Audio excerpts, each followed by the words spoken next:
რეალობა და ფანტაზია წიგნების მაღაზია პროსპერო ბუქსში დათო ტურაშვილის ახალი წიგნის ამერიკული ზღაპრების პრეზენტაცია გაიმართა. 20-მდე მოთხრობა ერთ წიგნში ერთდროულად რომანიც არის და ზღაპარებით მოყოლილი ისტორიაც. თავად ავტორი ამბობს, რომ ამერიკაში ზღაპარსა და რეალობას შორის ზღვარი თითქმის არ არსებობს.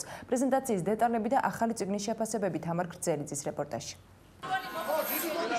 საზეიმო ტორტი წიგნების მაღაზიაში დათო ტურაშვილის ახალი წიგნის გამოსვლის აღსანიშნავად შემოიტანეს. ამერიკული ზღაპრები შორეული ქვეყნის შესახებ მოგვითხრობს, სადაც ავტორმა 100 დღე გაატარა. საერთაშორისო ლიტერატურულ პროგრამაში დათო ტურაშვილი ამერიკაში სწორედ მაშინ ჩაერთო, როცა ნიუ-იორკში 11 სექტემბრის ტერაქტები განხორციელდა. წიგნიც ერთი შეხედვით დოკუმენტურია.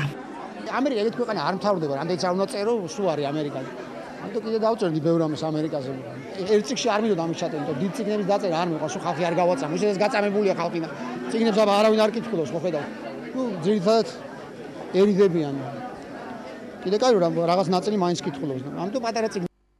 ამბობენ, რომ წიგნის კითხვისას რთულია გაარჩიო, სად მთავრდება რეალობა და სად იწყება ავტორის გამონაგონი. დათო ტურაშვილის ახალი პატარა წიგნი მისმა კოლეგებმა ერთ ღამეში წაიკითხეს და დღევანდელ პრეზენტაციაზე მისალოცად მივიდნენ.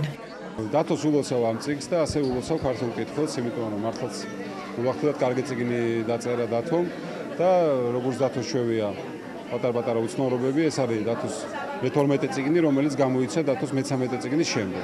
როგორც ყოველთვის იკითხება ძალიან კარგად, ძალიან მალე და ძალიან დიდხანს რჩება. დათოს ეს წიგნი და ძალიან კარგია და ძალიან პროდუქტიულია დათო და არაერთი ბესტსელერის ავტორი, დარწმუნებული ვარ ეს წიგნიც ამ რიგში იქნება. ზღაპრები დიდებისთვის ბაკურ სულაკაურის გამომცემლობაში დაიბეჭდა. უკვე დაწყებულია წიგნის ინგლისურ ენაზე თარგმნა და სულ მალე მას ამერიკელი მკითხველიც გაეცნობა.